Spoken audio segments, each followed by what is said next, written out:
আজকের আজকের আমাদের কনসার্নিং চ্যাপ্টারটা হচ্ছে কনিক্স। তো আমরা শুরু করি। হ্যাঁ, এইখানে 94-95 সেশন আসছিল এমন একটা উপবৃত্তের সমীকরণ নির্ণয় করো যার ফোকাস দেওয়া যথাক্রমে 2 0 and -2 0 আর হচ্ছে যেটা এই বিন্দু দিয়ে যায়। ওকে, তাহলে এখানে ফোকাস দুইটা দেওয়া আছে, একটা পয়েন্ট দেওয়া আছে, তাহলে আমরা লিখতে পারি sp + s' p = 2a।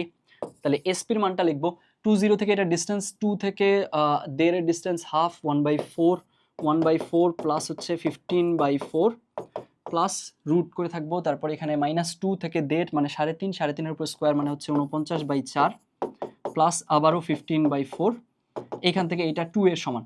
এটা করলে আসে 49, 15, 64, 64 4 16, 16 4, এখান থেকে 16 4 4 2, তাহলে 4 2 6, 2 এর মান 6, তার মানে a এর মান হচ্ছে 3।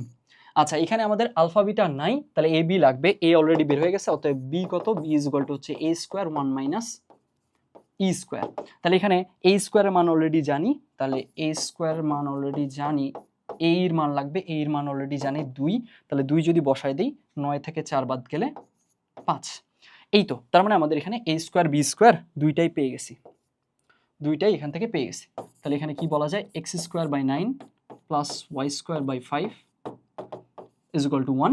এইটাই হচ্ছে আমাদের ইকুয়েশন। আর কোনো তথ্য চাইছে? আর কোনো তথ্য এখানে চাইনি, উপবৃত্তের সমীকরণ চাইছে জাস্ট। এই তো, তাহলে আমাদের সমীকরণটা বের হয়ে গেছে। এখন আমরা একটু এটার একদম লিস্ট অ্যামাউন্ট অফ এক্সপ্লেনেশনটা দেখে নিই। এখানে কথা হচ্ছে একটা উপবৃত্তের সমীকরণ জানতে চাইছে যার ফোকাস দুইটা এত। তো এখন দেখো এই দুইটা যে ফোকাস আছে 2 0 - 2 0, এই দুইটাই এক্স অক্ষের উপরে পড়তেছে, এদের মধ্যবিন্দুটা, ফোকাস দুইটার মধ্যবিন্দু, উপবৃত্তের কেসে ফোকাস দুইটার মধ্যবিন্দু কি হয়, সেন্টার বা কেন্দ্র হয়, কেন্দ্র আলফা বিটা। এখন এই দুইটার কেন্দ্র বোঝাই যাচ্ছে, এখানে কেন্দ্র হচ্ছে মূল বিন্দু 0 0, তাহলে আলফা বিটার ঝামেলা নাই, আলফা বিটার ঝামেলা নাই, তার মানে আলফা বিটা 0 0, আলফা বিটা নিয়ে চিন্তা করতে হবে না। আমাদের উপবৃত্তের কেসে জেনারেলি স্ট্যান্ডার্ড উপবৃত্তের কেসে চারটা জিনিস নিয়ে কনসার্ন থাকতে হয়, আলফা বিটা এ বি। তো আলফা বিটা এখান থেকে দেখেই বোঝা যাচ্ছে 0 0, তো আলটিমেটলি আলফা বিটা নিয়ে চিন্তাই নাই, বাদ। এরপর এখন আমি এ বি নিয়ে কনসার্ন। এখন আমি দেখতেই পাচ্ছি ওর দুইটা ফোকাস দেওয়া আছে আর ও উপরে, ওর উপরে একটা পয়েন্ট দেওয়া আছে। আমরা কি জানি উপবৃত্তের কেসে ওর স্পেশাল একটা প্রপার্টি হচ্ছে যে এখানে যে কোনো একটা উপবৃত্তের কেসে ওর ফোকাস থেকে ওর উপরে যে কোনো একটা পয়েন্টের ডিস্টেন্স প্লাস আরেকটা ফোকাস থেকে ওই ওই সেম পয়েন্টের ডিস্টেন্স, এই দুইটা ডিস্টেন্সের যোগফল কি হয়, ওর বৃহৎ অক্ষের দৈর্ঘ্যের সমান। তো যার কারণে এখানে আমি sp + s' p = 2a লিখতে পারছি। এখানে 2a কেন লিখছি, 2a লিখছি কারণ হচ্ছে এরা এক্স অক্ষ বরাবর আছে এই ফোকাস দুইটা, তার মানে a এর মানটা b এর থেকে বড়, দেখেই বোঝা যাচ্ছে। দ্যাটস ওয়াই বৃহৎ অক্ষের দৈর্ঘ্য হবে 2a, যদি এরা y অক্ষ বরাবর থাকতো তাহলে 2b লিখতাম। এই তো, এখান থেকে জাস্ট সিম্পলি ক্যালকুলেশন করছি, a এর মান পেয়ে গেছি, a এর মান পেয়ে গেলাম। সেখান থেকে এবার a স্কয়ার জানি, a জানি মানে a স্কয়ার জানি, b স্কয়ারের জন্য এই কাজটা করছি আর কি। এখন এখানে দেখো b স্কয়ারের মান হচ্ছে উপবৃত্তের কেসে রাখা যায় a > b হলে b square = a square * 1 - e square, তাহলে এখান থেকে a স্কয়ার মাইনাস হচ্ছে a স্কয়ার e স্কয়ার, তাহলে a এর উপর স্কয়ার বলতে পারি। এই মানে কি বলো, এই মানে হচ্ছে কেন্দ্র থেকে যে কোনো একটা ফোকাসের ডিস্টেন্স, তাই না? তো এখানে তো বোঝা যাচ্ছে কেন্দ্র 0 0, ওখান থেকে ফোকাসের ডিস্টেন্স 2 না, 2, তো তাহলে এখানে 2 স্কয়ার বসাই দিছি। তাহলে এখানে ছিল 9, 9 থেকে 4 গেল, থাকলো 5। এই তো, এখান থেকে তারপরে এই জিনিসটা লিখে ফেলছি। বুঝছি, আই হোপ এই জিনিসটা ক্লিয়ার হয়েছে। এখন এইখান থেকে তাহলে এইটার সলিউশন আমাদের ডান, সামনে আগাই। হ্যাঁ, আচ্ছা, এটার আনসারটা মিলাই নেই, x² / 9 + y² / 5 = 1। এই তো ওইটাই আসছে, ঠিকঠাক আছে, সামনে আগাই। এই কোয়েশ্চেনটার কেসে এখানে বলে দেওয়া আছে যদি x² / a² + y² / b² = 1 এই উপবৃত্তের অন্তর্লিখিত বর্গের বাহুগুলি অক্ষদ্বয়ের সমান্তরাল হয়, তবে প্রমাণ করো যে ওই বর্গের ক্ষেত্রফল এইটা হবে। ই হচ্ছে উপবৃত্তের উৎকেন্দ্রিকতা দেওয়া আছে এবং a > b বলে দেওয়া আছে। a > b মানে হচ্ছে x অক্ষ বরাবর ছড়ানো, আর এখানে অক্ষদ্বয়ের সমান্তরাল হবে বর্গের বাহুগুলো। ওকে, তাহলে এটা দেখতে অনেকটা এরকম হবে, এরকম হওয়ার কথা যে এখানে এইরকম ভাবে একটা বর্গ সামহাউ ফিট করছে এখানে। তাহলে বর্গটা যদি এরকম হয়ে থাকে তাহলে এর মাঝে এই পয়েন্টটাকে আমরা বলতে পারি a, a অথবা x, x বলতে পারি। এটা x, এটা x, ঠিক আছে থাকলো। আচ্ছা, তাহলে এখান থেকে এটা x, x একটা পয়েন্ট দিয়ে যাবে, এখানে xটা দিয়ে আমরা জিনিসটা স্পেসিফাই করতে পারি। তাহলে আগাই, তাহলে এখান থেকে আমরা তাহলে কি বলতে পারি, x² যদি আমরা এখানে কমন নিয়ে ফেলি তাহলে দাঁড়ায় 1/a² + 1/b²। তার মানে এখান থেকে ডানে যদি ডিরেক্ট নিয়ে যাই a² b² / a² + b²। আচ্ছা, এরিয়াটা কত আসবে তাহলে, এরিয়া আসবে এটা হচ্ছে x যদি হয় 2x তার মানে 4x², তাহলে 4x² তার মানে হচ্ছে 4a² b² / a² + b², আর হচ্ছে আমাদের এইটা ওর সমান দেখাতে হবে, তাহলে এখানে 4ab স্কোয়ার বাই হচ্ছে কত আছে root over a square e to the power 4 plus 4b square. আচ্ছা এখানে এক কাজ করি, এখানে যেহেতু 4ab স্কোয়ার ওখানে a স্কোয়ার আছে, তার মানে একটা a উপরে নিচে নিয়ে ফেলি, একটা a উপরে নিচে নিলে a to the power 4 e to the power 4 plus 4a square b square থাকে। এখান থেকে কি লেখা যায় 4a square b square by হচ্ছে a to the power 4 e to the power 4 মানেই হচ্ছে a স্কোয়ার মাইনাস b স্কোয়ারের উপরে আবার square plus 4a square b square. তো বোঝাই যাচ্ছে এটা হচ্ছে নিচে a square plus b square হয়ে গেল, তাহলে 4a square b square a square plus b square. এই তো ডান। তাহলে এখান থেকে আমাদের এরিয়াটা 4ab স্কোয়ার বাই হচ্ছে root over a square e to the power 4 plus 4b square, এইটা দেখানো হয়ে গেছে, এটা প্রুভড। আচ্ছা এই তো তাহলে আমাদের সলিউশনটা শেষ। এবার আমরা এক্সপ্লেনেশনে যাই, কি কাজ করলাম, কিভাবে করলাম। খেয়াল করো এখানে বলছে এই একটা উপবৃত্তের অন্তর্লিখিত বর্গের বাহু। অন্তর্লিখিত বর্গ মানে কি, ওর মাঝে একটা বর্গ টোটালি ফিট করবে, একদম ইনস্ক্রাইবড হবে, তাই না? আমরা যেমন অন্তর্বৃত্ত দেখছি সেরকম আর কি অন্তর্লিখিত একটা বর্গ। এরকম এখানে অন্তর্লিখিত বর্গের বাহুগুলো অক্ষদ্বয়ের সমান্তরাল। আচ্ছা এই পয়েন্টটা কেন উল্লেখ করছে কোয়েশ্চেনে সেটা একটু বুঝাই। হ্যাঁ, এখানে বাহুগুলো অক্ষদ্বয়ের সমান্তরাল এই কথাটা, আচ্ছা আমরা যেহেতু এখন এক্সপ্লেইন করতেছি সাদা কালারে যাই। এই কথাটা বলার কারণ হচ্ছে যে এখানে এই উপবৃত্তের মধ্যে একটা বর্গ আসলে কোনাকুনি ভাবেও তো ইনস্ক্রাইবড করা যায়। কিরকম একটু দেখাই।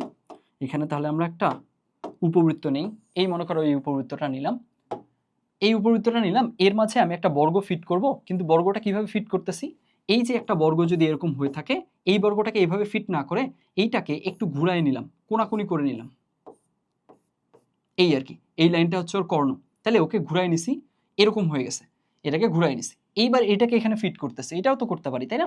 তখন জিনিসটা দেখতে অনেকটা এরকম হবে। এই যে এই লাইনটা এটা হচ্ছে ওর কর্ণ, আর এগুলো হচ্ছে ওর বাহু। এরকম ভাবে একটা বর্গ কি একটা উপবৃত্তের মাঝে ফিট করানো যায় না? অফকোর্স করানো যায়। তো এই জিনিসটা যাতে আমরা চিন্তা না করি এই কারণে এখানে স্পেসিফাই করে দিছে, বলেই দিছে যে এখানে আসলে ওর বাহুগুলো অক্ষদ্বয়ের সমান্তরাল হবে, এরকম হবে না। এরকম যে হবে না, সিনারিওটা যে এরকম হবে না সেটা স্পেসিফাই করার জন্য এই লাইনটা বলে দেওয়া। বোঝা গেছে?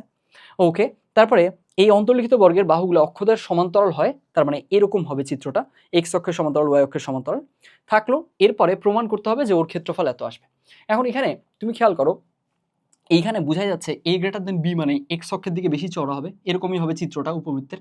উপবৃত্তের চিত্র এরকম হবে, বর্গ এখানে ভিতরে এইভাবে ইনস্ক্রাইব থাকলো, চিত্র আমার যেরকমই হোক। দেখো যখন তুমি এই ধরনের কাজগুলো করতেছো তোমার জাস্ট চিত্রটা আঁকতেছো রেফারেন্সের জন্য, তাই তো? এইখানে চিত্র সুন্দর হতে হবে বা ওই ধরনের এইগুলো তো প্রেফারেন্স না। আমি যখন স্টুডেন্ট অ্যাপ্রোচে জিনিসগুলো সলভ করতেছি আমি ট্রাই করব ওই ইমপারফেকশনগুলো রাখার। মানে এক কথায় এই মনে করো আমি এখানে আমার কাছে এই টুলটা আছে, এই টুলের হেল্প নিয়ে আমি তো উপবৃত্তটা খুব চমৎকারভাবে আঁকতে পারবো। এই কাজটা আমি যখন সলভ করতেছি অ্যাজ আ স্টুডেন্ট অ্যাপ্রোচে যেহেতু সলভ করতেছি আমি এগুলোর হেল্প না নেওয়ার ট্রাই করবো। বুঝছি? আমি যতটা পারা যায় ওই ইমপারফেকশনগুলো রাখবো, রেখেই এইভাবেই আগানো ট্রাই করবো যাতে করে তোমাকে একদম রিয়েল সিনারিওটার ফ্লেভারটা দেওয়া যায়। আচ্ছা এখন এখানে তাহলে এরপর আমি খেয়াল করলাম যে এখানে যেহেতু এইখানে সেটা বর্গ, তার মানে আলটিমেটলি বুঝাই যাচ্ছে এটা টোটালটা বর্গ, মানে এই পিচ্ছিটা এই যে এটাও তো নিজেও একটা বর্গই, এই পিচ্ছিটাও নিজে একটা বর্গ না? পিচ্ছিটা নিজে একটা বর্গ মানেই হচ্ছে এটা যদি এক্স হয় এটা এক্স হয়, মানে এক কথায় তুমি এভাবে চিন্তা করতে পারো পুরা বাহু, এখানে পুরা বাহু টোটালি সিমেট্রিক হবে। সিমেট্রিক হবে মানে এই পাশে অর্ধেক থাকবে এই পাশে অর্ধেক থাকবে। তো পুরাটা যদি 2x ধরি, এই পাশে এক্স আছে এই পাশে এক্স আছে। আমার চিন্তা ছিল যে এটা যেহেতু পুরোটা একটা বর্গ, তার মানে এই যে এটা এই পার্টটুকু এই পোর্শনটুকু সরি এই পোর্শনটুকু এইটুকু এটা নিজে আর একটা বর্গ, কারণ এটা ওর 1/4 একটা বর্গের 1/4 নিজে আর একটা বর্গ হবে। তো আলটিমেটলি এখানে তাহলে কি হবে, এটুকু এক্স হলে এটুকু এক্স হবে। থাকলো এই অনুযায়ী আগাইছি, এই অনুযায়ী আগানোর পরে তার মানে ও অবশ্যই এক্স কমা এক্স পয়েন্টটা দিয়ে যাবে।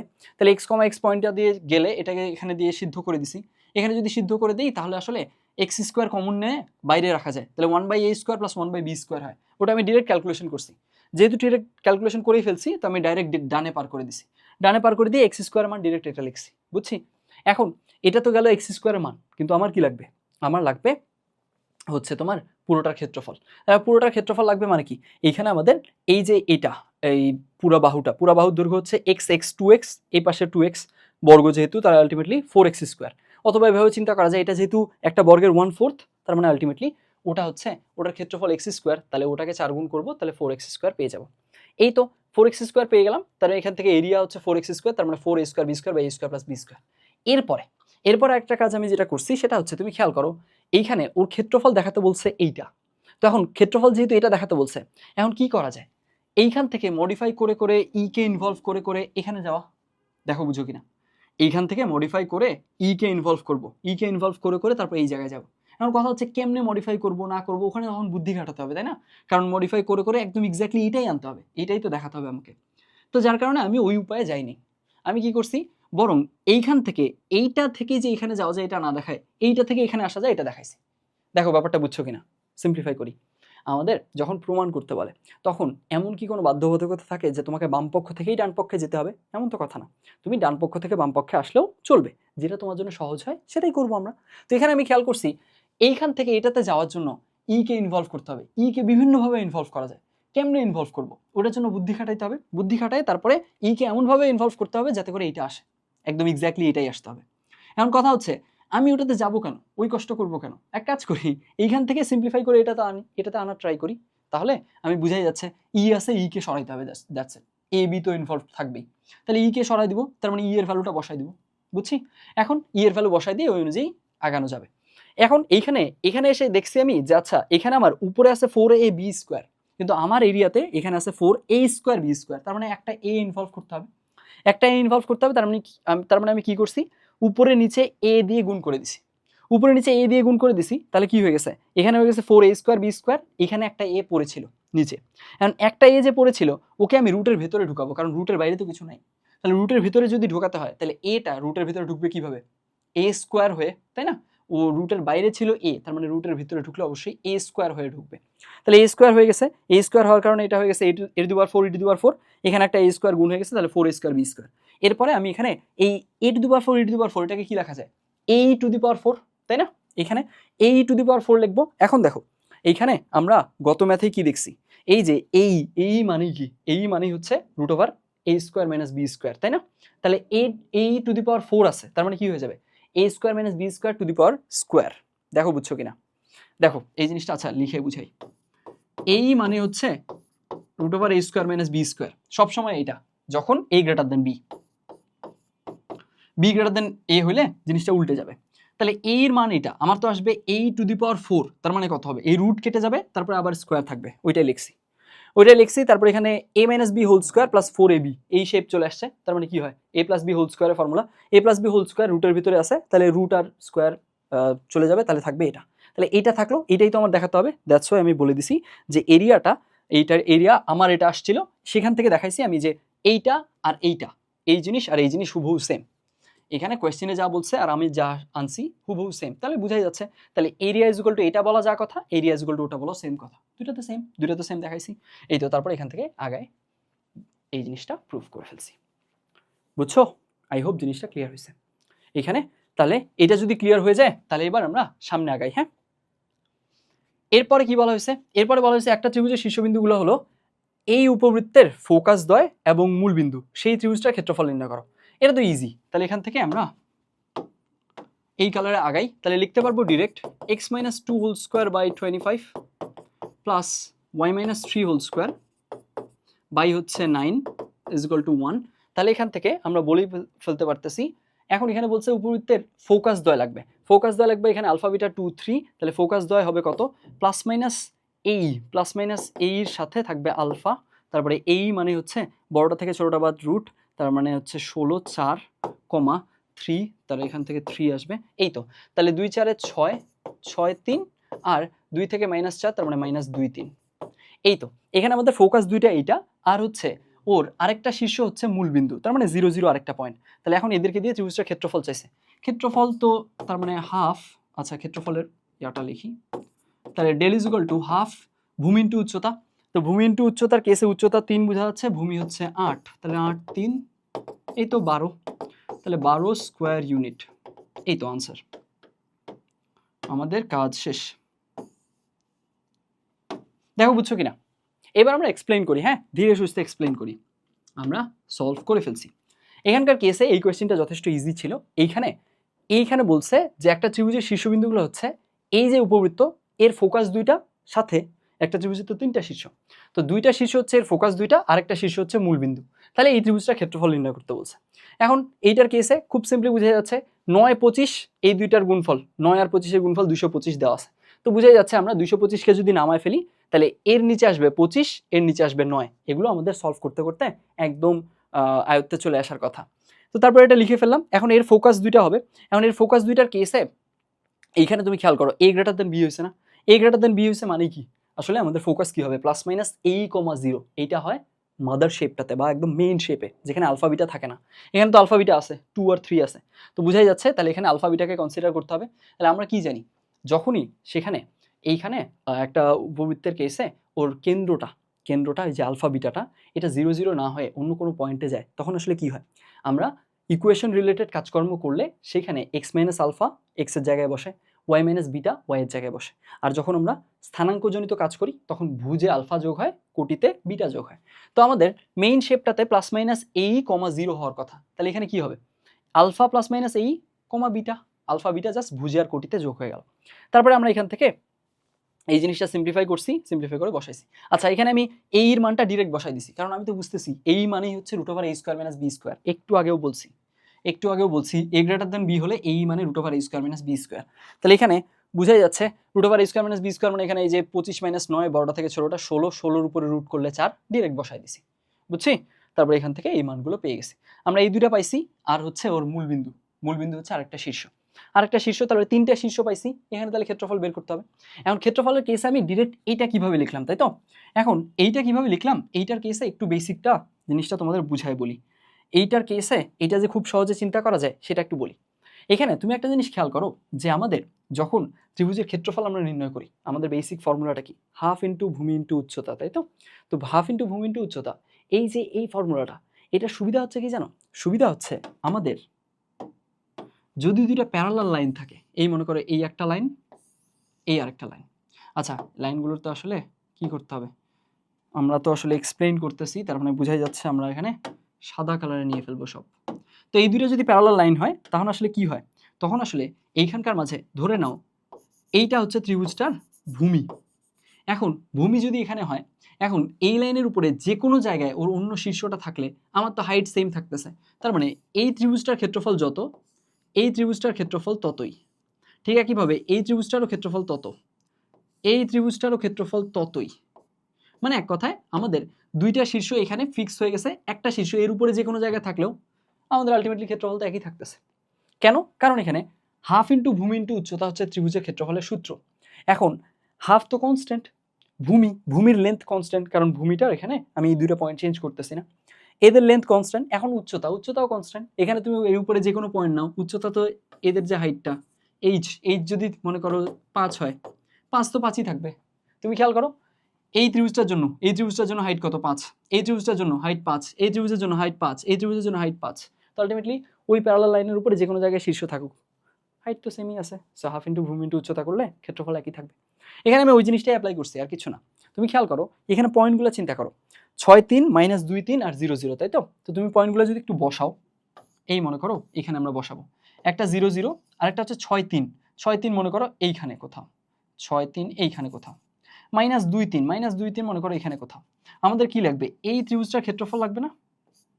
এই ত্রিভুজটার ক্ষেত্রফল এখানে বোঝা যাচ্ছে হাফ ইন্টু ভূমি ইন্টু উচ্চতা করি। এখানে এই উচ্চতাটা তো 3, কারণ এইটা হচ্ছে 6 3, এটা হচ্ছে -2 3, তাহলে এই হাইট তো 3, বোঝা যাচ্ছে এটুকু 3, হাইট 3, আর ভূমি কি? এই দুজনের ডিস্টেন্স। তো এই দুজনের ডিস্টেন্স কত বোঝা যাচ্ছে? একটা হচ্ছে 6 3 আর একটা -2 3, তার মানে 6 2 8। তাহলে এখানে হাফ ইন্টু ভূমি ইন্টু উচ্চতা করলে ভূমি 8, উচ্চতা 3। খুব সিম্পল, বুঝছি? এখানকার কেসে এই জিনিসটা যদি তোমার মাথায় ঠিকঠাক কাজ করে যাচ্ছে এখানে কি সিনারিও হচ্ছে, তখন আসলে ইজিলি বলা যায়। এইখানে এই পয়েন্টটা যদি মূলবিন্দু না দিয়ে এক্স অক্ষের উপরে যে কোনো পয়েন্ট দিত, এক্স অক্ষের উপরে যে কোনো পয়েন্ট দেখ, ক্ষেত্রফল তাও 12ই হইতো। বুঝছি এটা কেন বলো তো? কারণ মনে করো বললাম যে এই উপবৃত্তের ফোকাস দ্বয় এবং 105,0 এই পয়েন্টটা, এই 3টা শীর্ষ নিয়ে গঠিত ত্রিভুজের ক্ষেত্রফল কত? তো 105,0 তে এই পাশে ডান পাশে অনেক দূর যেতে হবে, যেখানেই যেতে হোক আমার তো ত্রিভুজের ক্ষেত্রফল মানে কি? হাফ ইন্টু ভূমি ইন্টু উচ্চতা, তাই না? তাহলে হাফ ইন্টু ভূমি ইন্টু উচ্চতা, ভূমি তো 8 পেয়ে গেছি, হাফ ইন্টু 8 ইন্টু উচ্চতা তো 3, এই এক্স অক্ষের উপরে যে কোনো পয়েন্টের জন্য তো উচ্চতা 3ই থাকবে, তো খুব সিম্পল, ওই অনুযায়ী জিনিসটা করা যায়। এখানে যদি সেটা a গ্রেটার দেন বি না হয় b গ্রেটার দেন a হতো, তখনও কিন্তু জিনিসটা খুব সহজে সেভাবে আনসার দেওয়া যেত। আমি একটা সিম্পল ছোট্ট একটা এক্সাম্পল দিই। এই মনে করো তোমাকে আমি পয়েন্ট বললাম যে ফোকাস দুইটা আসছে এরকম, -2 5 আর আসছে -2 11, কথার কথা এরকম আসছে, আর হচ্ছে এখানে মূল বিন্দু নিব। সাধারণত কোয়েশ্চেনগুলো এরকমই হয়। তাহলে একটা উপবৃত্তের ফোকাস দুইটা হচ্ছে এইটা আর মূল বিন্দু হচ্ছে এটা, এই তিনটা শীর্ষ হবে একটা ত্রিভুজের, তাহলে সেটার ক্ষেত্রফল জানতে চাইছে। কি হবে সিনারিওটা তুমি নিজেই একটু চিন্তা করো। এখানে বোঝা যাচ্ছে -2 -2 মানে সেম হচ্ছে তোমার কি হচ্ছে ভুজ আছে, সেম ভুজ আছে, তার মানে হচ্ছে কি এই একই ভুজ বরাবর আগাইছে, তাহলে -2 সামহাউ 5 -2 11, তাহলে এই যে এইরকম ভাবে এখানে একটা হচ্ছে এখানে -2 5 মনে করো, এখানে -2 11 মনে করো এখানে। তো এখানে এই দুইজনের যে ডিস্টেন্স, এই দুইটা তো বোঝাই যাচ্ছে 5 আর 11 ডিস্টেন্স 6, তাহলে এখানে এইটুকু 6, এটা হচ্ছে তুমি ভূমির মতো রাখো, হাফ ইন্টু 6, আর উচ্চতা কত বোঝাই যাচ্ছে -2, বুঝছো? তাহলে ওখানে কি হবে, তাহলে বোঝা যাচ্ছে ওখানে আমাদের ক্ষেত্রফলটা হবে হাফ ইন্টু 2 ইন্টু 6, বুঝছি? এরকম আরেকটা এক্সাম্পল দিই, মনে করো এইবার দেওয়া আছে তোমাকে 7 11 আর 7 17 আর হচ্ছে 0 0, এই তিনটার ক্ষেত্রফল কত হবে মুখে মুখে বলা যাবে না, ইজিলি তো বলা যাবে, জাস্ট সিনারিওটা তোমার মাথায় ক্লিয়ার থাকতে হবে। এই যে এই প্রপার্টিগুলো এখানে যেটা বলছি, যেই প্রপার্টিটা হচ্ছে এখানে কাজে লাগতেছে, সেগুলো আসলে ইজিলি ঠিকঠাক মাথায় গেঁথে ফেললে তখন খুব ইজিলি বলে দেওয়া যাবে। এটার ক্ষেত্রফল কত হবে বলো তো, হাফ ইন্টু 7 ইন্টু 7 আর 11 এর ডিস্টেন্স কত 6, হাফ ইন্টু 7 ইন্টু 6, এই তো এটা করলেই দেখবা পেয়ে যাবা। আই হোপ জিনিসটা ক্লিয়ার হয়েছে। এখানে এই থিমটা আমি কাজে লাগাচ্ছিলাম। এখন তুমি যদি এটা না করতে চাও, এদের তিনটা শীর্ষ জানো একটা ত্রিভুজের, ওই তিনটা শীর্ষ নিয়ে গঠিত ত্রিভুজের ক্ষেত্রফল তুমি ফর্মুলা অ্যাপ্লাই করে আনতে পারবা, তাহলে সেভাবেও করো, তোমার ইচ্ছা, আনতে পারলেই হবে। আমার কাছে মনে হয়েছে এটাতে ইজি হচ্ছে, এই কারণে এটা দিয়ে করে দিছি। সো আই হোপ এটা ক্লিয়ার হয়েছে। এটার উত্তর এই যে 12 বর্গ একক মিলছে তো। তাহলে এবার আমরা পরের কোয়েশ্চেনে যাই। এইবারের পরের কোয়েশ্চেনটা দেখো, এখানে বলছে উপবৃত্তের বৃহৎ ও ক্ষুদ্র অক্ষ দুটিকে যথাক্রমে এক্স ও ওয়াই অক্ষরেখা ধরে উপবৃত্তের সমীকরণ নির্ণয় করো, যার ফোকাস দ্বয়ের মধ্যবর্তী দূরত্ব 8 একক এবং দ্বিকাক্ষ দ্বয়ের মধ্যবর্তী দূরত্ব 18 একক। তো এখানে এক্স আর ওয়াই, বৃহৎ অক্ষ এক্স, ক্ষুদ্র অক্ষ ওয়াই, তার মানে এ গ্রেটার দেন বি, ফোকাস দ্বয়ের মধ্যবর্তী দূরত্ব দেওয়া আছে। তার মানে আমাদের আসলে এই ফোকাস দ্বয়ের মধ্যবর্তী দূরত্ব হচ্ছে 2ae, অর্থাৎ 2√a² - b² দেওয়া আছে 8, আর দ্বিকাক্ষদ্বয়ের মধ্যবর্তী দূরত্ব হচ্ছে 2a/e, তার মানে 2a² - b² দেওয়া আছে 18। তাহলে সেটা যদি দেওয়া থাকে, এখান থেকে a² আর b² মান লাগবে, এই দুটো গুণ করে দিলে 4a² পাবো, তাহলে a² দাঁড়াচ্ছে 8 × 18/4, তার মানে 36।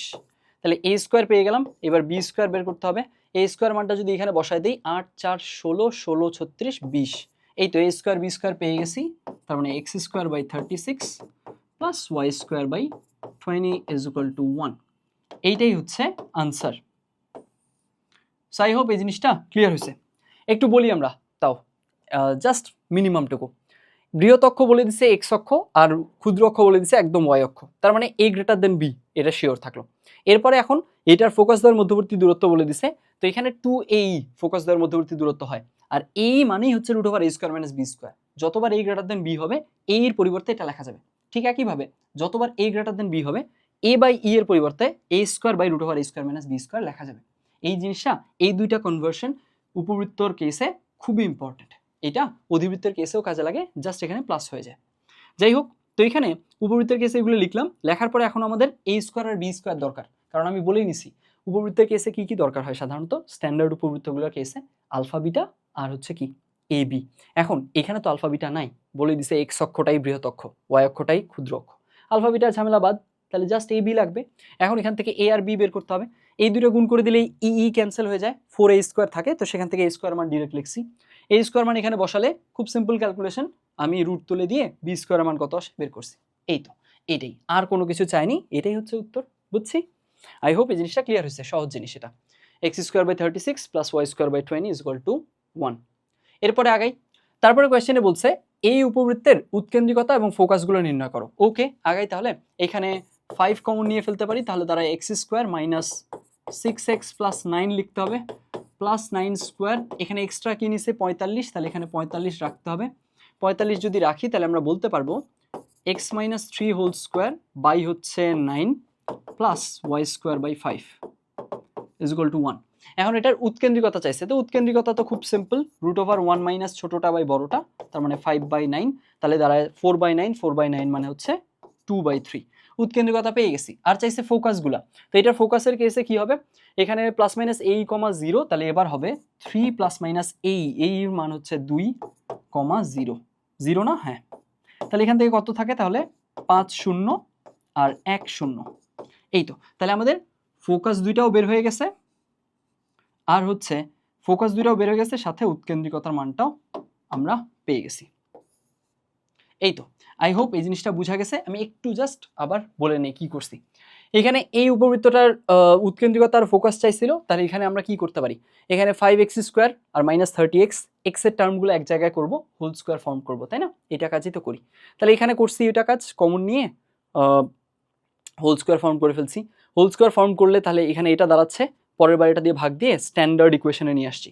স্ট্যান্ডার্ড ইকুয়েশনে নিয়ে এসে বোঝা যাচ্ছে a গ্রেটার দেন b, মানে e এর মান √1 মাইনাস b² সেটা করছি, সেখান থেকে উৎকেন্দ্রিকতা পেয়ে গেছি। এরপরে ফোকাসে যাব। ফোকাস এমনিতে কত হয়, প্লাস মাইনাস a,0, কিন্তু এখানে আলফা বিটা আছে, আলফা আছে স্পেসিফিক্যালি, তাহলে আলফাটা কি করতে হবে, বুঝে যোগ হয়ে যাবে, সিম্পল, এই তো যোগ হয়ে গেছে, তারপরে বাকিটা বের করে ফেলছি। আই হোপ এটা ঠিকঠাক বুঝছি আমরা। এই যে 2/3 5010, দেখো 2/3 5010 মিলছে, আগাই। এরপরে কোয়েশ্চেনে বলছে যদি lx plus my plus n equal to 0 সরলরেখা y square equal to 4ax পরাবৃত্তকে স্পর্শ করে, তবে প্রমাণ করো যে ln equal to am square. এটা সলভিং এর কেসে আগে একটু ছোট্ট একটা কথা বলে নিই, খেয়াল করো এইটার কেসে, এইটা তো আমাদের এখনকার পাঠ্য বইগুলোতে এক্সাম্পলে আছে, তাই না। এখনকার পাঠ্য বইতে আমরা আসলে এইটার কেসে এটার একটা কি বলবো, ডিরেক্ট আমরা শর্ত জানি, শর্টকাটের মতো ডিরেক্ট আমরা অ্যাপ্লাই করে দিতে পারি।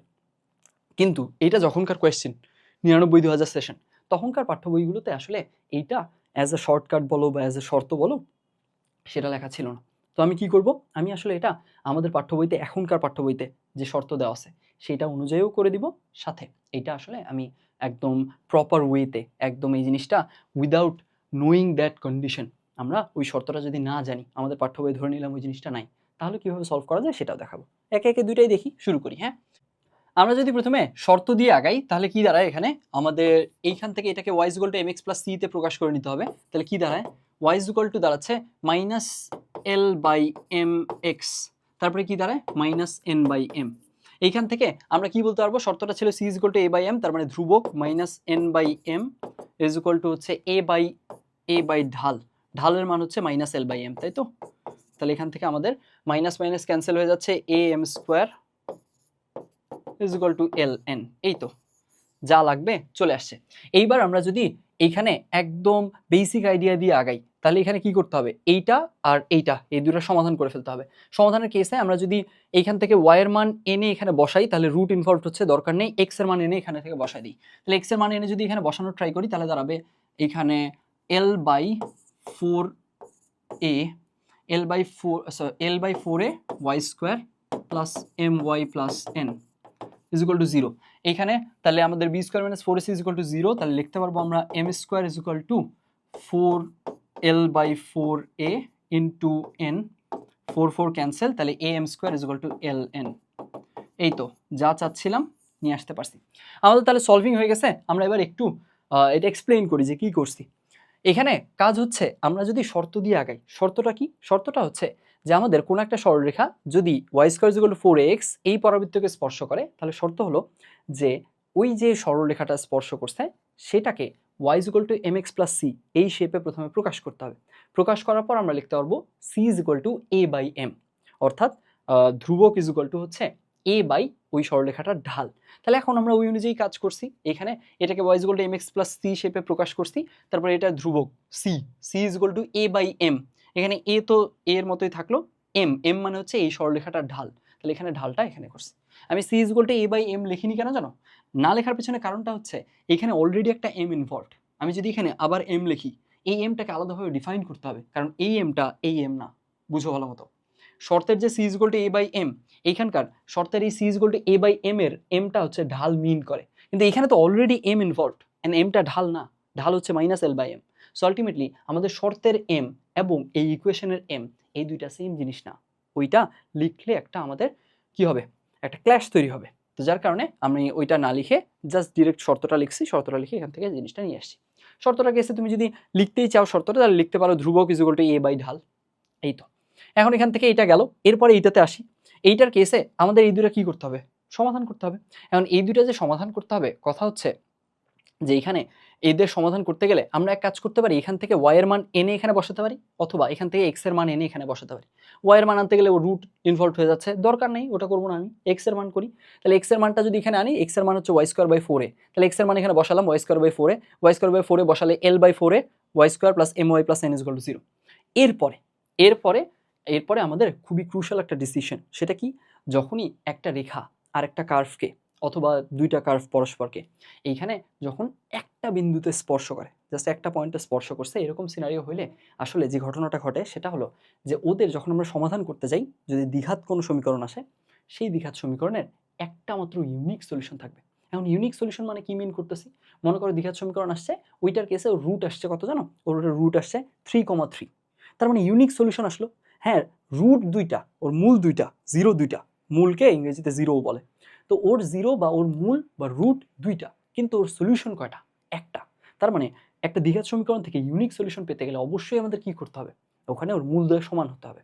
এইখানে বুঝাই যাচ্ছে যে এই সরলরেখা একে টাচ করছে মানে একটা পয়েন্ট আছে ওদের শেয়ারিং পয়েন্ট, বা একটা পয়েন্ট আছে ওদের কমন পয়েন্ট, যেই পয়েন্টটা এর উপরও আছে এর উপরও আছে। তাহলে ওদের সমাধান করলে ওই ওই একটা পয়েন্ট, ওই পয়েন্টটা আসবে। ওই একটা পয়েন্ট মানে কি, একটা এক্স একটা ওয়াই, সিম্পলি একটা এক্স একটা ওয়াই মানে হচ্ছে এইখানে আমি সমীকরণটা এক্স এর সমীকরণ নেই বা ওয়াই এর সমীকরণ নেই, যতই দ্বিঘাত হোক, ওর যে সমাধান সলিউশন, ইউনিক সলিউশন আসবে। ইউনিক সলিউশন আসবে মানে মূলগুলো সমান হবে, অর্থাৎ এখানে মূল সমান হবে মানে কি, একটা দ্বিঘাত সমীকরণের মূল সমান হওয়ার শর্ত কি, b² - 4ac = 0 হয়। সেই জিনিসটা এখানে ইমপ্লিমেন্ট করছি। বুঝছো কথা, বুঝা গেছে? আমার শোনো, এইখানে আমাদের আসলে কোয়েশ্চেন অনেকগুলো আছে, আমাদের একটু দ্রুত আগাতেই হবে। এই কারণে আমরা লিস্ট অ্যামাউন্ট অফ এক্সপ্লেনেশন দিয়ে আগানোর ট্রাই করতেছি। তাও আমি এক্সপ্লেনেশনগুলো ধীরে সুস্থে বলার ট্রাই করছি। আমাদের কিন্তু অলরেডি যথেষ্ট সময় এখানে লাগবে।